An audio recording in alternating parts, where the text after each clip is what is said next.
mill-ġdid insellmulkom mis-Santwarju Nazzjonali tal-Madonna ta' Pinu fejn issa sejrin inxandru il-lezzjo divina għal dan il-5 ħadd tar-Randan. Illum il-Knisja passiħor lejn il-ġimgħa imqazza mill-Vanġelu skont San Ġwan tippreżentalna il-qari dwar is-sija illi l-Imgħallem Divin wasal issa sabiex jiġi igglorifikat fuq is-salib. Sejrin nisimgħu it-tifsira tal-kelma ta' Alla imwassla lilna mill-Biblista Monsinjur Anton Mizzi. Għalhekk inħeġġukom biex tinaqdu magħna f'dan il-mument ta' talb u ta' smigħ tal-kelma ta' Alla u nagħtu bidu billi flimkien mal-kor inkantaw flimkien l-ewwel l-innu tal-bidu illi se taraw ukoll fuq l-screens tagħkom waslet is-sija.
Nitolbuku Alla missier ħanin li tersaq biħnin għalejna u timlina bil-qawwa tal-Ispirtu Santu ħalli ngħixu u nwettqu fl-imħabba kull ħidma tagħna dik l-istess imħabba li mexxiet lill-Ibnek Ġesu biex jagħti ħajtu b'fidwa għal bnedmin kollha. Isma' missier is-sejħa tal-Iben tiegħek li biex iġedded il-patt etern għal ġid tagħna l-bnedmin wetta r-rida tiegħek bl-akbar fedeltà billi iċċekken u għobda li jmut fuq is-salib u bħal qamħa miżruha fl-art jerġa' jieħu l-ħajja. Għamel li bit-tiġrib tal-ħajja tagħna ikollna sehem mill-qrib fil-passjoni tiegħu u bħal żerrija immutu biex jerġa' jkollna l-ħajja mill-ġdid u nkunu mill-qwejn għal mejda tas-salna tas-sema bi Kristu Sidna.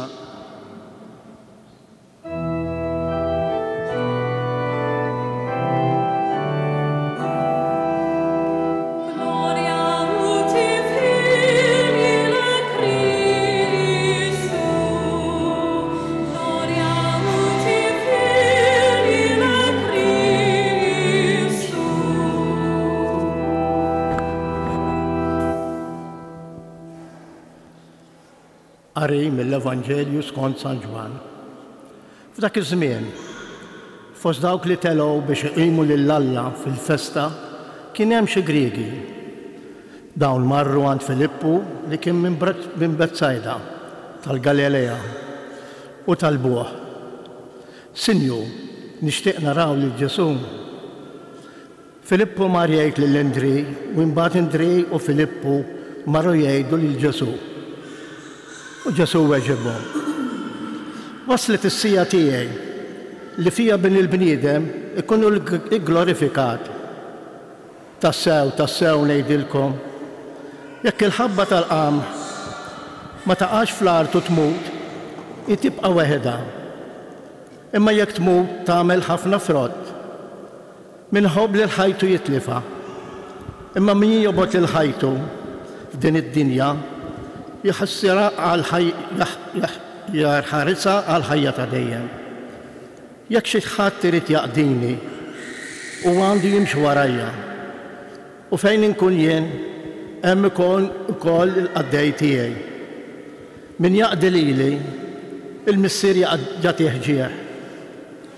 Issa qiegħed inħoss ruħi mħawwad. X'naqbad ngħid? Missier, eħlisni minn din is-sija. Imma jien għalhekk ġejt għal din is-sija. Missier, għati glorja lill-ismek. Dak il-ħin, leħem mis-sema jiena glorifikajtu u nerġa' nigglorifikah. In-nies li kienu hemm semgħuh u qalu li kien qiegħed iried. Oħrajn qalu, kellmu xi anġlu. Ġesu wieġeb, dan il-leħen ma ġiex għalija, imma għalikom. Il-ġudizzju ta' din id-dinja qiegħed isir issa. Issa se jitkeċċa l-prinċep ta' din id-dinja. Meta nintrefa' l fuq mill-art, jien niġbed il-bnedmin kollha lejja. U għal dan biex jurihom bliema mewt kien sejjer mut. Il-kelma tal-mulej.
San Ġwan fil-kapitlu 12, propju fil-bidu jgħid: 6 qabel il-festa tal-Eid, Ġesu mar Betania fil-post fejn kienu jgħixu dawk it-tlet aħwa Lażru, Marta u Marija.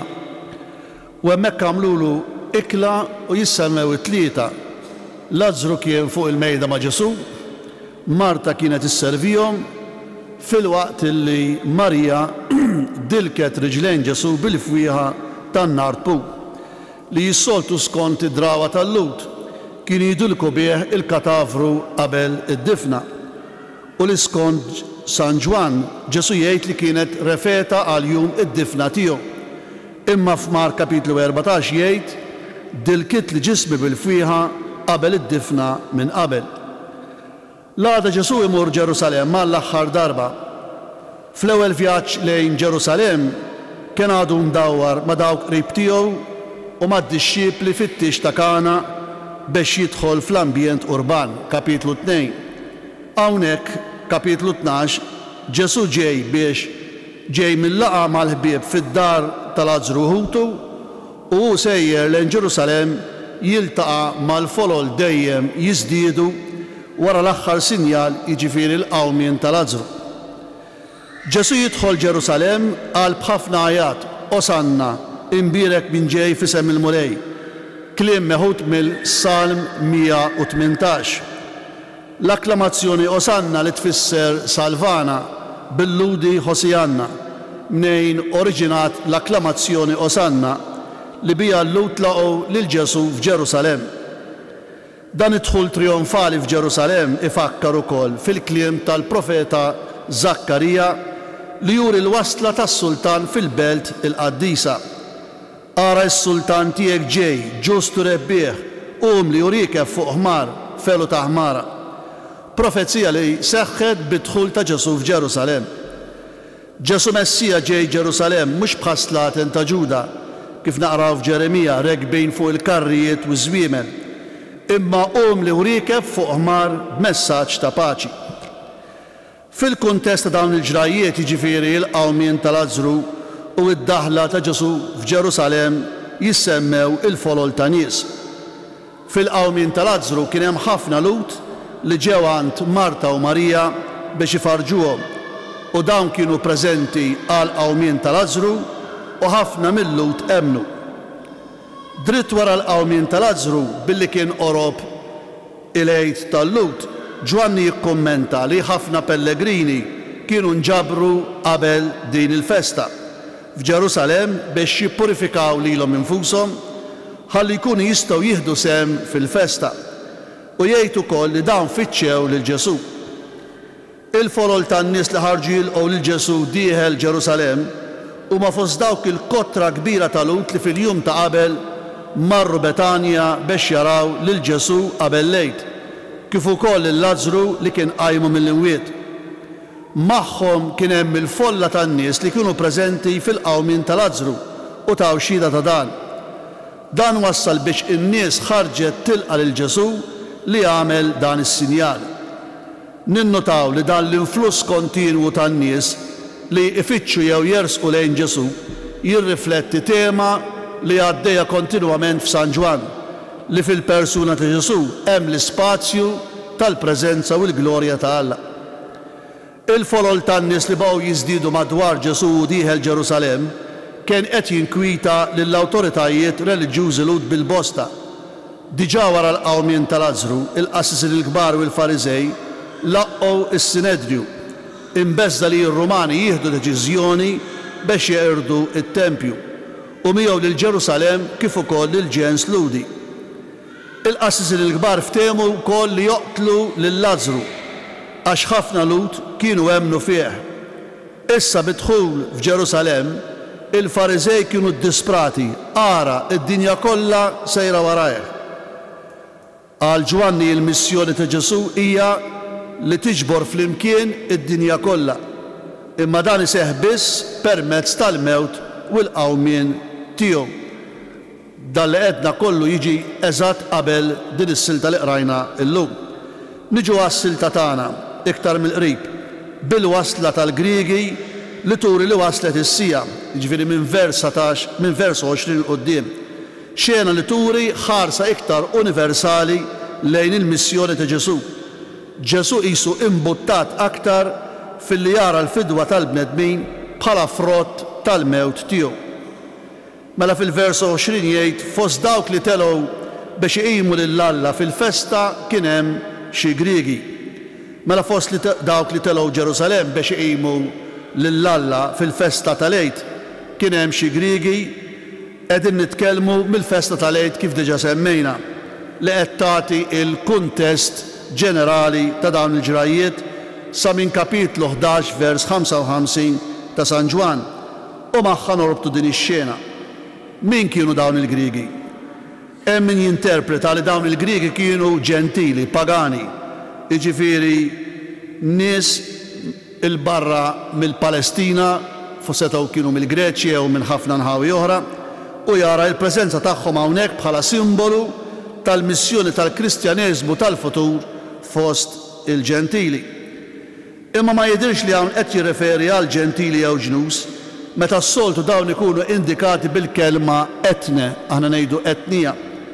Il-kelma użata hawnhekk għal dawn il-Griegi hija Hellenes. Hellen tfisser Grieg wieħed ġentili li jitkellem bil-Grieg mhux ludi mitwelid u li qed jirreferi jew għal proseliti kienu pagani u li allura ikkonvertew u ċirkonċiżi, nies li kienu miġbuda lejn il-Lut. U allura kienu jieħdu sehem fil-festa tal-Lut. Jew inkella dak li jgħidulhom dawk li jibżgħu minn Alla, God-fearers, ġentili mhux ċirkonċiżi, miġbuda lejn il-monoteizmu u xi osservanzi mill-liġi ta' Mosè. Niltaqgħu magħhom dawn fl-Atti tal-Apostli kapitlu 13, San Pawl jindirizza intom li tibżgħu minn Alla. Dawn kienu nies twajba li jqimu lil Alla u ir-reliġjon ludija kienet toġobhom. Ma kienux ikkonvertiti jew ċirkonċiżi, imma kienu setgħu imorru fis-sinagoga għas-servizz u għall-festa tal-Lut biex jiċċelebraw kull sena. U setgħu jidħlu fit-Templu ta' Ġerusalemm imma sal-bidħa tal-ġentili.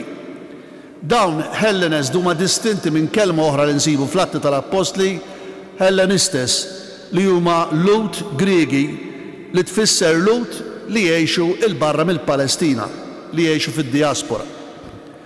U dawn ġew għall-festa tal-Eid telgħu biex iqimu lil Alla.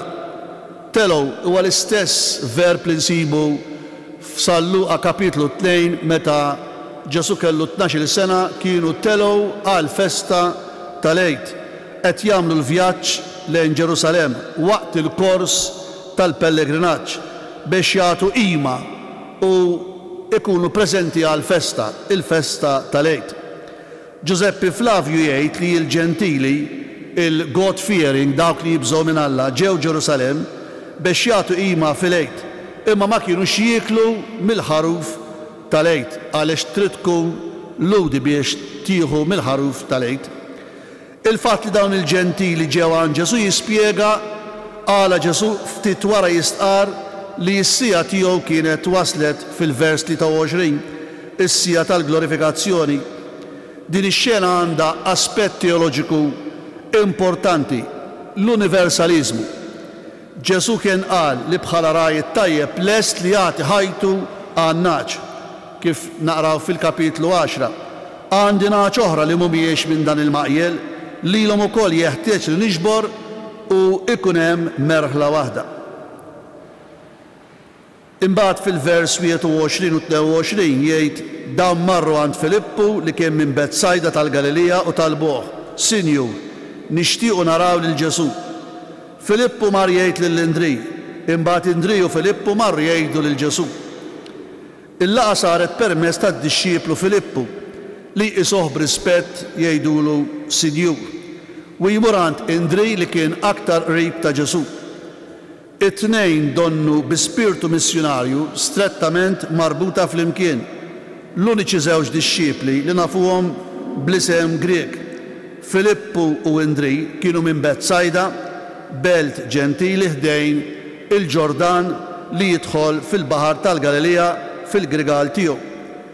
Il-Galilej kienu ħafna minnhom bilingwi, jiġifieri jitħattu żewġ lingwi. Filippu imsemmi fil-lista ta' 12 ġej minn Betsajda tal-Galilea, l-istess belt ta' Pietru u Indrij. Kien imsejjaħ minn Ġesu stess li imbagħad ġab il-Natanael għand Ġesu, kapitlu 1. Imbagħad insibu 3 ċirkustanzi dwaru fil-Vanġelu. Fil-kapitlu 6 meta Ġesu għamel it-kattir tal-ħobs, Ġesu staqsih dwar jekk għandhomx ħobs. hawnhekk f'din is-silta u t-tielet darba meta Filippu jistaqsi lil Ġesu urina l-missier fl-aħħar ċena.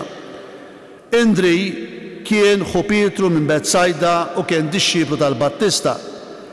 F'Mark kapitlu 1 huwa msejjaħ ma' Pietru fl-ambjent tas-sajd, però f'San Ġwan fl-ewwel kapitlu huwa msejjaħ meta kien mal-Battista u imbagħad ħa lil ħoħ Pietru għand Ġesu. Fil-Vanġelu nsibuh f'żewġ ċirkostanzi l-istess bħal Filippu f'kapitlu 6 fit-tkattir tal-ħobs u f'din is-silta li qed jagħmilha ta' medjatur bejn Ġesu u l-Griegi wara li staqsew lil Filippu. Ma nafux jekk ix-xewqa vera li jaraw il-Ġesu kienet xi waħda ta' kurżità ma jgħidilniex, forsi semgħu dwaru bħala mgħallem u l-mirakli tiegħu. Dak li kienu jafu, ma kienux jafu dwar Ġesu, għamilhom li jridu jafu aktar dwaru. Dawn in-nies ġew mill-punent Griegi fit-tmiem il-ħajja ta' Ġesu, bħalma l-Maġi ġew mill-Vant fil-bidu tal-ħajja tiegħu. Imma dawn ġew lejn is-salib tas-Sultan, filwaqt li l-oħrajn ġew lejn il-Maxtura. Fejn seħħet ix-xena ma ntqalx, forsi fir-reċint tat-Tempju fil-Bitħa tal-Ġentili. Jgħid biex jaraw tara jista' jkollha sens li żżur jew tiltaqa' bħalma jgħidilna San Luqa kapitlu 8 Ġesu li u l-oħrajn xtaqu jaraw, jew bħalma kien Erodi kapitlu 9 f'San Luqa kien ifittex li jara lil Ġesu. L-abilità li tara dak li mhuwiex aċċessibbli bil-vista ordinarja huwa tema Ġovannea. Fil-kuntest teoloġiku Ġovanneo tara li ġej mill-verb ħorao tista' tfisser ukoll temmen fi Kristu allura, mhux neċessarjament tara fis-sens litterali biex temmen kif jgħid San Ġwan fil-konklużjoni tal-Vanġelu. Dan kell l-iskop propju ta' Ġwanni biex dawk li ma rawx is-sinjali ta' Ġesu jaslu biex jemnu. Dawn il-Griegi ħadu l-inizjattiva li rridu jiltaqgħu ma' Ġesu biex ikollhom esperjenza aktar profonda tiegħu. L-Evanġelista ma jkomplix jgħid jekk il-Griegi rawx il-Ġesu. Meta Ġesu beda jitkellem l-udjenza narrattiva issir irrelevanti. Jgħibu mix-xena bħal fil-każ ta' Nikodemu, Ġesu beda jitkellem ma' Nikodemu mbagħad qisu d-diskors ikompli mingħajr ma jissemma Nikodemu f'kapitlu 3. Imma taw bidu għal diskors dwar il-mewt u l-glorifikazzjoni ta' Ġesu. Dawn il-Griegi għalkemm ma kellhomx udjenza personali ma' Ġesu, imma kienet rivelata lilhom bil-kelma ta' Ġesu filli ħabbar it-tifsira ta' mewtu. Huma kienu punt importanti fil-ħsieb teoloġiku ta' Ġwanni, l-universalizmu. Id-dera tagħhom kien sinjal importanti għal konverżjoni tal-pagani. San Ġwan li jissemmaw anke s-Samaritani kapitlu 4, kif deġa semmejt kapitlu 10 għandi ngħid oħra, u mbagħad fil-kapitlu 11 illi jiġbor dawk illi huma mxerdin. Il-vers 23 jgħid u Ġesu eġibhom waslet is-sija li fiha bin il-bniedem ikun glorifikat. Ir-reazzjoni ta' Ġesu hija sorprendenti la jgħid iva u lanqas le, imma jiddikjara waslet is-sija li fiha l-bniedem bin il-bniedem ikun glorifikat. F'din it-talba tal-Griegi li jarawh, Ġesu għaraf is-sija tiegħu, is-sija tal-glorifikazzjoni tiegħu. Ġesu mhux qed jifhem li jkun glorifikat f'għajnejn il-bnedmin bħalma ġara ftit qabel bid-daħla trionfali f'Ġerusalemm. Ġesu qed iħares lejn il-glorifikazzjoni fuq is-salib, xi ħaġa li d-dinja tara biss bħala umiljazzjoni, imma Ġesu jara bħala glorifikazzjoni. Għandna kliem li jissuġġerixxi li huwa biss wara l-kruċifissjoni li l-Vanġelu jiġbor kemm Lut u Ġentili. Ġesu iħares il-hemm il-kruċifissjoni bi kliem spiritwali mal-bnedmin kollha li għad jemnu permezz tal-kelma imwasla mid-dixxiepli tiegħu.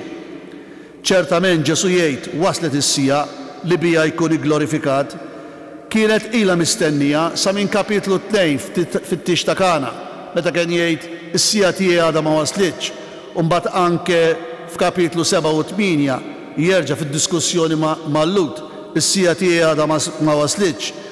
Hija murija bħalli kieku is-sija tal-mewt. Dan il-pronunċjament se jseħħ issa. Hekk is-sens għalkemm din il-kelma issa nun mhijiex fil-vers 23, però nsibuha darbtejn oħra fil-vers 27 u fil-vers 31. Kull darba turi xi jfisser li bin il-bniedem ikun glorifikat. Hija s-sija tal-qofol tal-missjoni tiegħu, imma wkoll il-kundanna ta' din id-dinja. Is-sija tas-salib awmien tluħ u ritorn ta' Ġesu għand il-Missier. Min issa l-qudiem Ġesu kontinwament jgħid is-sija tiegħi waslet. F'kapitlu 12, 13, 17 ħadd ma joħodlu ħajtu imma lest li brieda sħiħa jagħti ħajtu minn rajħ. Ġesu qed iħabbar id-tbatija, il-mewt u l-qawmien tiegħu, iħejji d-dixxipli jemmnu fis-salvazzjoni miksuba bil-mewt tiegħu. Din hi s-sija tal-glorifikazzjoni waslet u turi l-aspett imdawwal tagħha. Il-qawwa salvifika mogħtija lilu biex jiġbed lil kulħadd lejh. Il-glorifikazzjoni tiegħu tinkludi fiha l-aspett tat-tixrid tal-fidi fost il-pagani wkoll. Dan kelli skop li jwettaq l-opra tiegħu u dan huwa s-sens tal-mewt muri fi xbija tal-qamħa. Fil-vers 24 jgħid tassew ngħidilkom, jekk il-ħabba tal-qamħ ma taqax fl-art u tmut, tibqa' weħedha imma jekk tmut tagħmel ħafna frott. Litteralment taqa' fl-art tmut, l-enfasi qiegħda fuq tmut. Jgħid tassew ammen doppju li bija jasserixxi b'mod solenni il-fidwa universali. Ġesu għandu jmut, fis-simboliżmu tagħha il-frażi hi parabola qasira li tixbaħ il-paraboli tas-sinottiċi, insibu l-paraboli fis-sinottiċi taż-żerrija hekk f'kapitlu 4 ta' San Mark għandna l-parabola taż-żerrieħ li jiżra u li taqa' f'erba' bnadi. L-istess il-parabola taż-żerrija li tinbet weħida. Ukoll il-parabola taż-żerrija tal-mustarda. Imbagħad f'kapitlu 13 ta' Mattew il-parabola tas-sikrana kollha jitħattu miż-żerrija, is-sikrana qalb il-qamħ. Din il-frażi ta' Ġesu għandha eku tagħha wkoll fl-ewwel ittra tal-Korintin kapitlu 15. San Pawl jgħid dak li jintiżra ma jkollux ħajja jekk qabel ma tmutx, daqsxejn ta' żerrija tista' tkun tal-qamħa jew xi żerrija oħra. Pawlu b'din il-figura qed jirreferi għal qawmien tal-ġisem glorjuż. Probabilment kien proverbju komuni li jimbagħat l-Evanġelista adattah għas-sitwazzjoni tal-mewt ta' Ġesu b'enfasi għal fatt li ż-żerrija tibqa' weħedha jekk ma tinżilx fl-art, tibqa' sempliċement ħabba tal-qamħa. Il-tifsira ta' din il-parabola Ġovannea b'analoġija agrarja fil-kuntest tagħha turi li Ġesu qed jitkellem mill-mewt bħala mezz biex jikseb il-ħajja. U billi jissegwi il-miġja tal-Griegi timplika li l-mewt tiegħu iġġib il-ħajja lill-bnedmin kollha. Żewġ momenti inseparabbli, in-neċessità tal-mewt u s-sinifikat tal-mewt muri fl-antitesi tibqa' weħedha tagħmel ħafna frott. U permezz tas-salib tal-mewt li Ġesu jiġbed il-bnedmin lejh u bħalma l-qamħa biex terġa' tidher falqa mimlija qamħ. U fuq l-eżempju tad-dilja u l-frijej Ġesu jgħid f'kapitlu 15 min jibqa' fija u jiena fih dan jagħmel ħafna frott.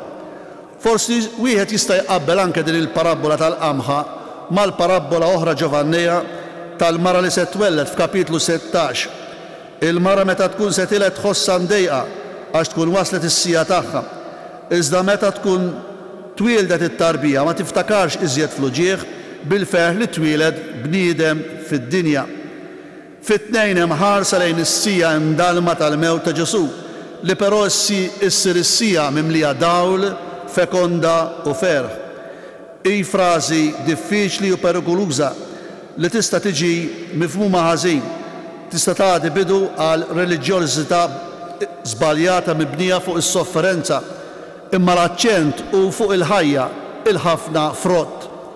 Ġesu qed juża din it-tixbija tfisser li qed jgħid li hu ġa miktub fil-liġi tal-ħajja, fil-ħajja tal-ħlejja iż-żgħar veġitali, l-istess fil-ħajja spiritwali, ħajja Evanġelu.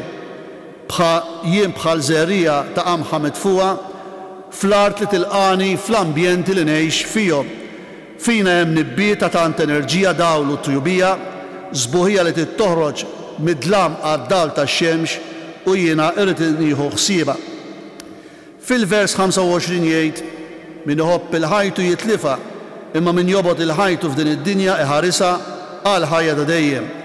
Għandna paralleliżmu antitetiku u l-partijiet bilanċjati 4 verbi: iħobb, jitlifa, jobgħod, iħarisha.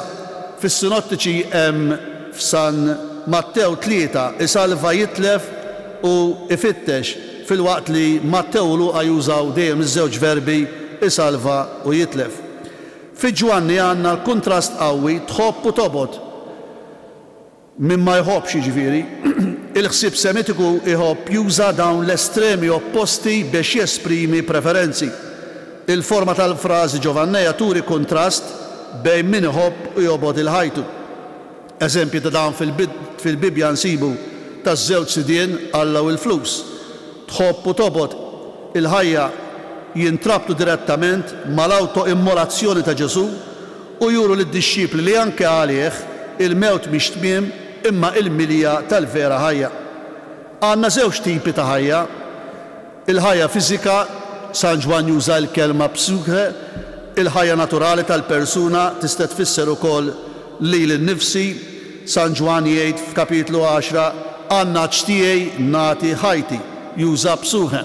Imma mbagħad hemm kelma oħra għal ħajja zoe li tfisser il-ħajja eterna, min jirċievi din il-ħajja li tiġi minn fuq, minn Alla. Li wieħed iħobb lil ħajtu jfisser li ma għandux rieda li jħobb lil Ġesu fuq kollox. Wieħed jobgħod il-ħajtu f'din id-dinja biex jgħix fil-ħajja eterna. Ġwanni fit-tieni parti jżid: f'din id-dinja għal ħajja ta' dejjem. Kuntrast komuni għalih bejn il-ħajja ta' din id-dinja u dik eterna. Dan il-vers Ġwanni qed jirrepeti mhux b'mod paraboliku dak li kien qal fil-vers 24, imma b'tema differenti. Fil-vers 24 għandna Ġesu kellu jmut biex jiġbed lill-oħrajn lejn il-ħajja. Iżda fil-vers 25 għandna li min jimxi wara Ġesu ma jistax jaħrab il-mewt bħal Ġesu lejn il-ħajja eterna. F'din il-frażi għandna implikazzjoni fil-ħajja ta' kuljum ukoll. Imma kif tista' tobgħod? Ma tistax tobgħod il-ħajja imma tħobba. Imma Ġesu jgħid tobgħod il-ħajja f'din id-dinja fejn il-qarrieq, l-għani, il-vjolenti, il-frażi ta' Ġesu hija għajta kontra din il-loġika għal din il-viżjoni lejn il-ħwejjeġ. Min jirrifjuta dan il-mod ta' ħajja għandu fih il-ħajja ta' dejjem, jiġifieri jagħmel ħwejjeġ li jimmeritaw li jmutu. Fehem il-ħajja li ma tinqeritx, li fil-profond hi l-ħajja ta' Alla stess. Fil-vers 26 jgħidilna: jekk xi ħadd irid jaqdini u għandu jimxi warajja, u fejn inkun jien hemm ikun il-qaddej tiegħi min jaqdi lili il-missier jagħtih ġieħ. Ġesu għallem ukoll li min ikun dixxiplu tiegħu qaddej ta' Ġesu għandu jimxi fuq l-eżempju tiegħu ta' sagrifiċċju li tagħti l-ħajja f'imitazzjoni għal Ġesu. Tkun nisrani jfisser li sservi lil Ġesu timxi warajh. Ma tfissirx li tieqaf mix-xogħol tiegħek jew tieħu ħsieb il dawk ta' madwarek jew tagħmel id-dmir tiegħek, imma li tagħmel dak kollu bħala qaddej ta' Ġesu. U hawn juża l-kelma diakonos, partikolarment qaddej mal-mejda li hija differenti minn dulos li għalkemm tfisser il-sir jista' jservi iktar mill-bogħod, imma il-kelma diakonos hija aktar appropjata. Ix-xogħol ta' diakonos tal-qaddej jista' jkun jidher umli ta' tbatija, imma jkollu valur jew meqjus mill-missier bħala glorja tal-ħajja. Din it-tema terġa' tiġi mtennija fi Ġwanni fl-aħħar ċena meta Ġesu ħasel riġlejn id-dixxiepli bħala eżempju. Intom tgħiduli ma'allem u mulej u sewwa tgħidu għax hekk jien. Mela jekk jeħsiltilkom saqajkom, intom hekk għandkom taħslu saqajn xulxin, hekk jien tajtkom eżempju. Edna qabel li il-parallel kapitlu 8 f'San Mark għal vers 25. F'San Mark huwa preċedut minn vers 34 meta jgħid jekk xi ħadd irid jiġi warajja għandu jiġħad lilu nnifsu, jerfa' salibu u jimxi warajja. Li timxi wara Ġesu hija sejħa timita lil Ġesu fid-tbatijiet u fil-mewt. Fisser sekwela speċjali ta' Ġesu sal-mewt.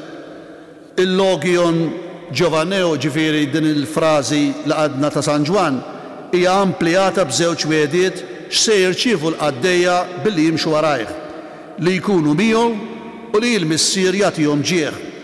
Dan hu mod ieħor kif tgħid dak li ntqal fil-vers 25 dwar li tħares il-ħajja biex tgħix il-ħajja eterna. Il-ħajja eterna hi marbuta li tkun ma' Ġesu fl-imħabba tal-missier. Mela versi 24-26 għandna 3 eżempji ta' paradossi ta' ħajja permezz tal-mewt. Nistaqsu x'jiġri meta ż-żerja tinżera fl-art, tikber issir siġra u niklu l-frott tagħha. Ġesu jgħallem lid-dixxipli li aħna ma nistgħux nintrabtu mal-ħwejjeġ tad-dinja jekk irridu il-ferħ u li nimxu warajh. Xi drabi ifisser li aħna rridu nwarbu jew inneħħu ħwejjeġ li biex ngħinu lill-oħrajn meta nagħmluhom hekk nuru li aħna veri dixxipli ta' Ġesu. Versi 27 sa 30. Issa qiegħed inħoss ruħi mħawda u x'naqbad ngħid, missier eħlisni minn din is-sija. Din il-parti tibda bil-kelma nun issa li semmejt qabel, nistgħu ngħidula t-tieni waħda għalkemm l-ewwel waħda mhijiex hemm, imma hekk jagħmel is-sens. Din tfakkarna fl-istorja tal-Ġetsemani li naqraw fis-Sinottiċi. Fil-vers 27 jerġa' jaqbad il-kelma sija u tiglorifika li qrajna fit-23. Din is-sensjoni bir-raġun nistgħu nsejħula naqrawha bħala parallel Giovanneo tal-agonija fil-ġnien tal-Ġetsemani. Naraw il-vera umanità ta' Ġesu. Ġwanni ma għandux bħas-Sinottiċi il-ġrajja u t-talba kollha niket fil-Ġetsemani qabel l-arrest tiegħu. Imma jaf dwarha hekk li fil-kapitlu 18 San Ġwan għandu Ġesu qal lil Pietru: erġa' deħħal is-sejf fil-lan tiegħek, forsi l-kalċi li tani missieri ma nixorbux. Ġwanni ma għandux il-Ġetsemani, l-istorja tal-Ġetsemani, tat-trasfigurazzjoni, il-missierna u t-twaqqif tal-Ewkaristija. Imma nistgħu nsibu kliem komparabbli li jaqbel mal-ġrajja anke din tal-agonija.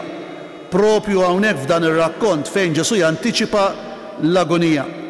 Il-kliem ta' Ġesu joqorbu għal dak li nsibu f'Mark 14. Inħoss li mnikka tal-mewt, ibqgħu hawn u issru. Talab li jekk jista' jitwarrab minnu dik is-sija u qal: Abba missier, kollox jista' jkun għalik, biet minni dan il-kalċi, iżda mhux kif irrid jien, imma kif trid int. U allura għandna kliem ta' niket, is-sija, l-appell lill-missier, l-aċċettazzjoni tas-sagrifiċċju, il-komfort mis-sema. Hawn il-kelma ħajja b'suħe kif rajna fil-vers 25 li hija espressa propjament bil-kelma ħajja, imma f'kuntest ta' emozzjoni il-kelma ruħi tesprimi aħjar is-sentiment tal-bniedem. Għalhekk issa inħoss ruħi imħawda flok il-kelma ħajja. Issa li waslet is-sija iħossu imħawad. Fil-waqt li jirrifletti fuq il-qamħa li taqa' fl-art u tmut u bin il-bniedem ikun glorifikat, Ġesu jħoss ruħu imħawad. Is-sija tal-mewt u tal-glorifikazzjoni waslet u Ġesu jħossa fil-profond tiegħu. Hawn hi ippreżentata bħala agonija żgħira ta' Ġesu imma intensa. Għandna l-mistoqsija deliberata u x'naqbad ngħid, talba spontanja li toħroġ bil-qalb tal-bniedem quddiem l-umiljazzjoni u d-tbatija. Hija dik li jkun salvat fil-forma ta' mistoqsija oħra biex Alla isalvah mill-mewt. Bħala mistoqsija qiegħda, missier eħlisni minn din is-sija, ma tgħidix b'mod bħala isa propożizzjoni, missier eħlisni minn din is-sija, imma Ġesu qed jagħmilha bħala mistoqsija. Imma propju dan li qed jitlob din ma tfisser ebda ir-riżoluzzjoni, ir-riżolutezza min-naħa ta' Ġesu. Anzi din tista' tkun talba bħal dik li nsibu f'Mark 14. Ġesu jeleb din l-ewwel reazzjoni umana. juri l-umanità tiegħu propju dak li qrajna fit-tieni lezzjoni llum fl-ittra lil Lut. Offra talb u suppliki bleħen għoli u bidmoħ lil dak li seta' isalvah mill-mewt. Bħal fis-sinottiġi Ġesu ta' Ġwanni juri l-biża' quddiem il-ġlieda ħarxa max-xitan li niltaqgħu miegħu fil-vers 31 li s-sija tal-passjoni u l-mewt tiegħu iġġib magħha. Jekk fl-agonija jiġġielet il-preferenza umana li jitwarrab il-kalċi minnu, fi Ġwanni jissielet it-tentazzjoni li jagħet lil missieru isalvah mis-sija. Imma Ġesu jwarrab din l-idea, imma jien għalhekk ġejt għal din is-sija u minflok jagħti respons konfidenti billi hu jobdi kif kien l-iskop ta' ħajtu u jirbaħ kull darba billi jissottometti ruħu għar-rieda u l-pjan tal-missier bħala indispensabbli biex iwettaq il-missjoni tiegħu. Minflok ma jitlob salvazzjoni għalih innifsu u jitlob il-glorifikazzjoni tal-isem il-missier. Missier, għati glorja lill-ismek.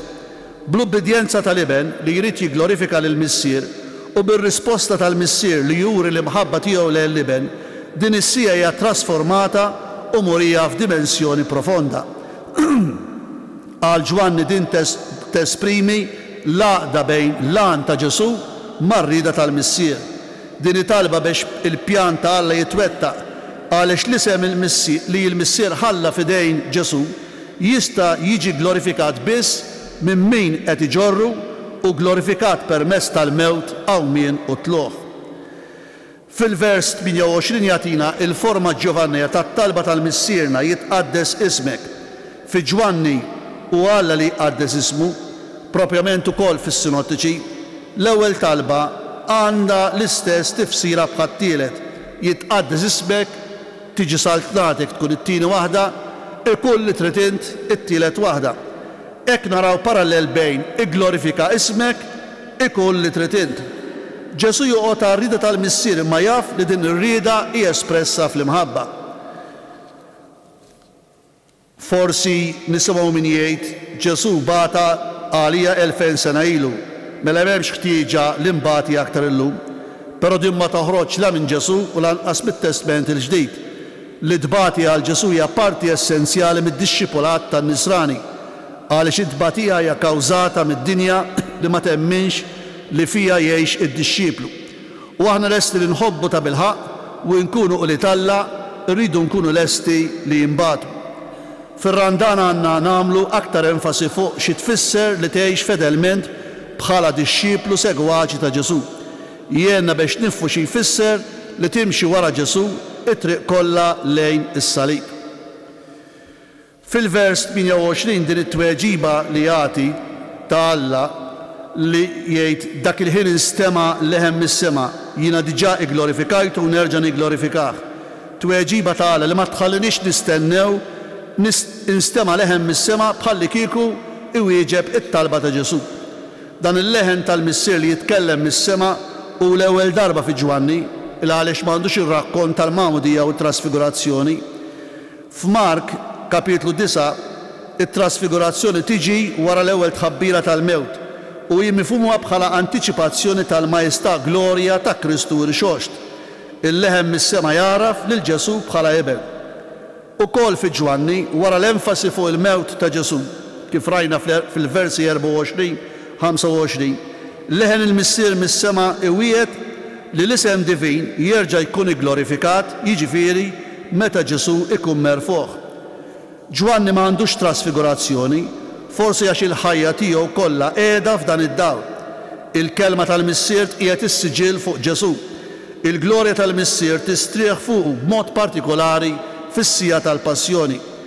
Dan il-leħen jafferma li Alla jaċċetta s-sagrifiċċju ta' Ġesu li se jagħmel għall-oħrajn u li Ġesu għata r-rieda tal-missier biex ismu jkun glorifikat f'Ġesu. Fi Ġwanni l-glorifikazzjoni tal-missier mill-iben u tal-iben mill-missier jikkostitwixxu rapport intimu indissolubbli.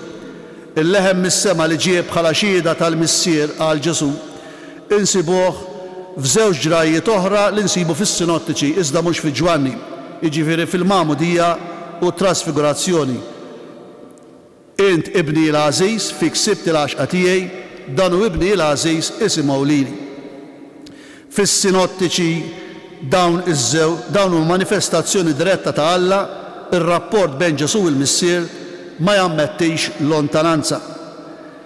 F'din is-sentenza jgħid glorifikajtu u jigglorifikah mingħajr oġġett espress huma żewġ verbi, wieħed espress fl-awrist fil-passat u ieħor fil-futur. X'riferenza hemm?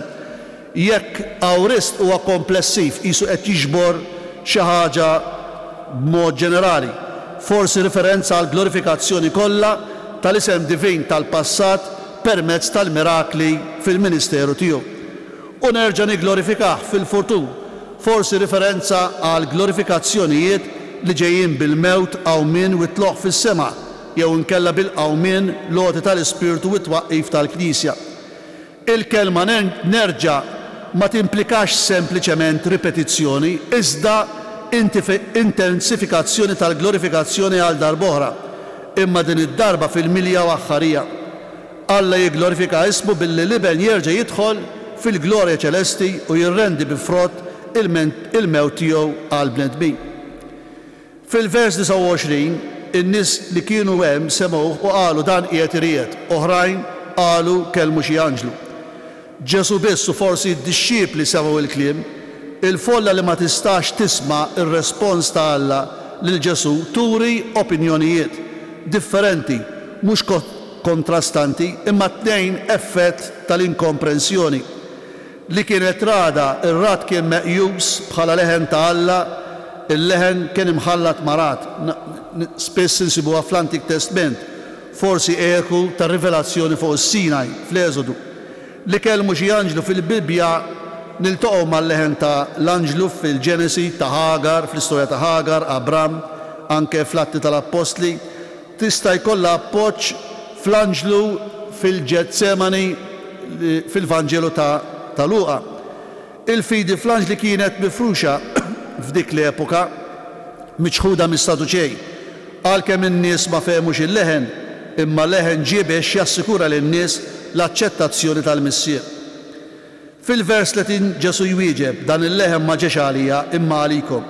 Jeżorta lin-nies biex jemnu, jarfu li Alla stess ta' xhieda tibnu mibgħut.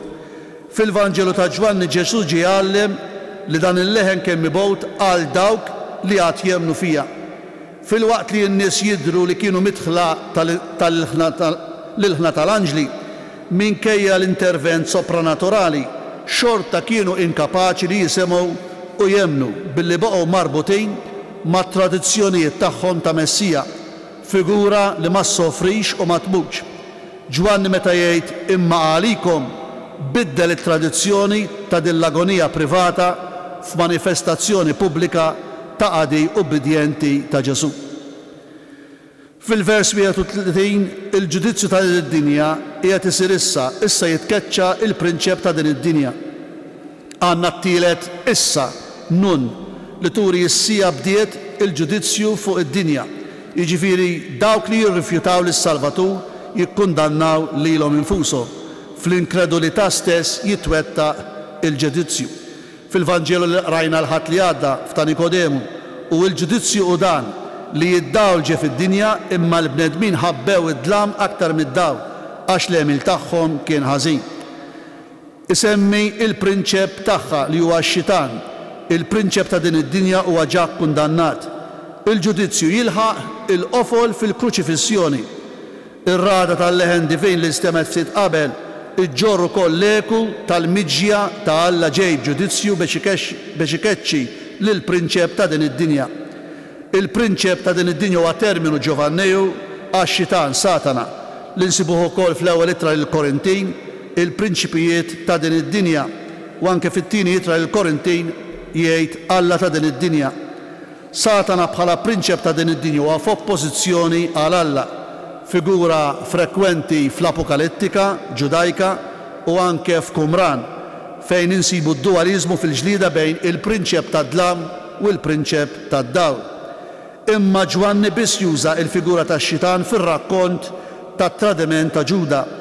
Ġuda ħal biċċa ħobs u daħal fih ix-xitan.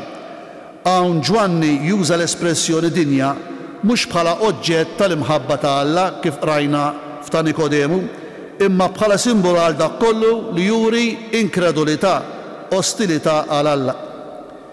Fil-vers 32 u 33 jgħid: u meta nintrefa' il fuq mill-art jien niġbed lil bnedmin kollha lejja, u għal dan biex jurihom bliema mewt kien sejjer imut. U meta jien nintrefa' f'oppożizzjoni għal prinċep ta' din id-dinja, nintrefa' jiġifieri il-verb li tfisser terfa' l fuq, tolli lil xi ħadd xi ħaġa, mela tirriferi li tkun f'pożizzjoni soċjali jew merfuħ fuq is-salib quddiem kulħadd. Kif Mose refa' s-ser fid-deżert, l-istess il-Vanġelu tal-ħadd li għadda, hekk jeħtieġ li jkun merfuħ bil-bniedem biex kull min jemmen fih ikollu l-ħajja ta' dejjem. Hawn il-verb u b'referenza għal kruċifissjoni u glorifikazzjoni. Għal ġwanni li tkun merfuħ il-fuq m'għandix tkun separata mill-eżaltazzjoni fis-sema. La darba l-eżaltazzjoni fis-sema tippresupponi dik tal-art. Eżaltati espressjoni b'żewġ dimensjonijiet, mewt u glorifikazzjoni. Fil-mewt tista' tirreferi għall-eżaltazzjoni fuq is-salib u l-post fejn Ġesu wera l-ubbidjenza lejn il-missier li jwassal għal glorifikazzjoni. Għal Ġwanni is-salib huwa diġà il-post tal-glorifikazzjoni u l-bidu tas-saltna ta' glorja ta' Ġesu. Bniedem ikkundannat għas-supplizzju tas-salib kien ikun merfuħ mill-art fuq is-salib u Ġesu kellu jkun merfuħ mill-art, imma dan l-irfieħ tas-supplizzju kien għalih il-bidu ta' elevazzjoni ħafna iktar ikbar, il-glorifikazzjoni fis-sema. Fil-ħsieb ta' Ġwanni li Ġesu jkun merfuħ huwa għajn ta' salvazzjoni għal bnedmin kollha. Salvazzjoni ta' dawk kollha li jemmnu għandha dimensjoni universali. Ġesu li neħħa s-setra tal-prinċep ta' din id-dinja issa jista' jiġbor il-kulħadd lejh, idaħħal lil bnedmin fl-isfera tal-ħajja ta' Alla, joħroġhom mill-isfera tad-dlam tal-mewt. Meta qed jgħid niġbed, litteralment u anke metaforikament, ir-rabbini kienu jużaw din l-espressjoni tiġbed biex jiddeskrivu il-konverżjoni, tiġbed lil xi ħadd lejn it-Torah, lejn il-liġi li jaqsmu l-erf sħiħ ta' Alla. Għal Ġwanni dak li jagħmel lil bnedmin jaqsmu fl-erf ta' Alla u jkunu miġbudin lejn Ġesu, niġbed lil bnedmin kollha lejja. Qed juri s-salvazzjoni hija għal kulħadd, mhux għal Lut biss, l-istess frażi li kien qal qabel lil Lut, issa wkoll fil-preżenza tal-Griegi. Dan qed juri l-universaliżmu li joħroġ mis-salib. Din hi t-tieni immaġni li Ġesu joffri tiegħu innifsu u s-salib. Meta nintrefa' il fuq mill-art niġbed lil bnedmin kollha lejja. Il-qamħa li għalija titlef u ugwali għal tifjorixxi, imbagħad is-salib fejn diġà tilmaħ il-qawmien. L-aħħar sigħat ta' dawl f'Ġesu jagħmel enfasi fuq id-dlam li qed jersaq, parallel interessanti fl-agonija li nsibu f'San Luqa. Imma din is-sija tagħkom u s-seta ta' dlamijiet. Is-sija li ġġib rebħa u glorja għal Ġesu se tkeċċi l-gbaradu, imma din ir-rebħa li fiż-żmien u fid-dinja tkompli gradwalment bil-ħidma tal-insara li jemmnu. Anke fil-ħajja tan-nisrani hemm tensjoni bejn issa u imbagħad, bejn ir-rebħa diġà merbuħa u r-rebħa li trid titwettaq. U għal dan biex jurihom bliema mewt kien sejjer imut. Dan huwa kumment finali tal-Evanġelista, mhuwiex sempliċi espliċitazzjoni għax Ġwanni jirriferi għalih fil-kapitlu 18. Dan ġara biex iseħħ dak li kien qal Ġesu meta fisser kif kellu jmut. Il-mewt ta' Ġesu marbuta mas-sija hija konformi mar-rieda tal-missier, deċisiva s-salvazzjoni tal-bnedmin. L-Evanġelista għandu l-ħsieb li juri li tħabbira tas-salib, ċoe l-iskop profond. Bil-mewt li Ġesu jaf bliema tikkonkretizza il-mewt tal-qamħa. Is-salib għandu tifsira ta' sinjal bħala simbolu dik li jeżalta lil il-bniedem. Is-salib post tal-mewt u eżaltazzjoni isir sinjal ta' salvazzjoni. Din hi l-mewt li tiġbed lil kulħadd lejh, universali, imxerdin u pagani, poplu ta' Alla. Kull konoxxenza ta' Ġesu storiku mhix kompleta qabel l-esperjenza tal-mewt tiegħu fuq is-salib. Ħalli nikkonkludu. Din il-ġabra tal-kliem ta' Ġesu l-Evanġelista Ġwanni jiġbor b'mod profond l-interpretazzjoni tal-mewt tiegħu li minnha jitkellem aktar tard fir-rakkont tal-Passjoni. Din il-mewt tirrappreżenta l-irfieħ u l-glorifikazzjoni tal-Ibel u turi r-rapport mill-qrib bejn il-Missier u l-Ibel. Minna toħroġ il-ħajja li mhijiex sempliċement xi realtà li tissuċċedi l-mewt, imma fuq kollox il-frott diġà disponibbli minn issa ta' mewt li kienet aċċettata bħala don u bħala espressjoni ta' fedeltà lejn Alla u l-bnedmin. U sinifikattiv li dan il-kliem intqal fl-okkażjoni taż-żjara ta' xi Griegi, il-lut kienu diġà kważi jingħalqu għal din it-tħabbira bi prospettiva għal aktar suċċess ta' dan il-messaġġ fost il-pagani. Imma għalissa dawn għadhom mhumiex imħejjija biex jilqgħuh. Dan jiġri biss wara meta jkun temm il-missjoni tiegħu fuq is-salib. Għal Ġwanni mhux biżżejjed li tiġi għand Ġesu jew tixtieq tara lil Ġesu. Jeħtieġ li għajnejna u widnejna ikunu intonati mis-salib u l-qawmien ta' Ġesu. Kif Ġesu juri ma nistgħux naħarbu id-dlam u l-mewt, imma għandna nuru fiduċja f'Alla li jġib il-ħajja.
Ew issa nkantaw flimkien it-talba li għallimna Ġesu, it-talba tal-missierna.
Il-mulej ma'kum.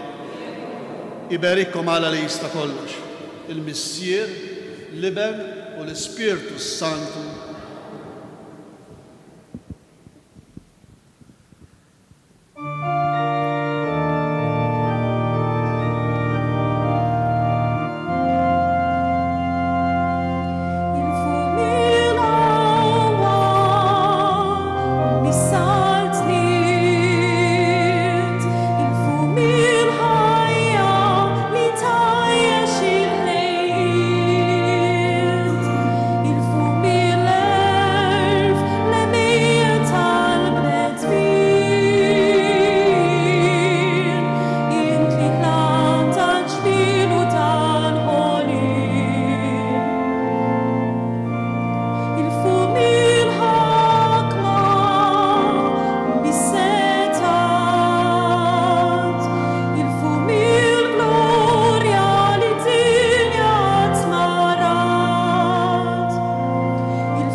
isna kemm smajna iwassalna fit-tmiem ix-xandira tal-lejla, xandira li permezz tagħha wassalnilkom il-lezzjo divina mexxija minn Monsinjur Anton Mizzi għal dan il-5 ħadd tar-Randan.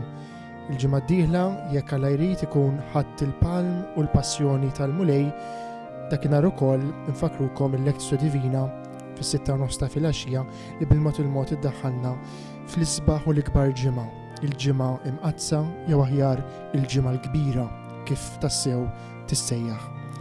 Però qabel infakrukom illi fuq il-mezzi soċjali ta' Djoċesi ta' Għawdex tkunu tistgħu issegwu wkoll il-quddiesa li l-Isqof Anton Tewma imexxi minn quddiem il-Knisja ta' San Ġakbu fil-Belt Victoria fi Pjazza Indipendenza, il-quddiesa fit-tifkira devozzjonali ta' Marija Addolorata dik tkun nhar il-ġimgħa fis-6 ta' filgħaxija. Sakemm niltaqgħu dakinhar ma tfadlilna xejn li nirringrazzjawkom, nagħtukom il-lejla tajba u l-kumplament ta' mixja qaddisa tar-Randan.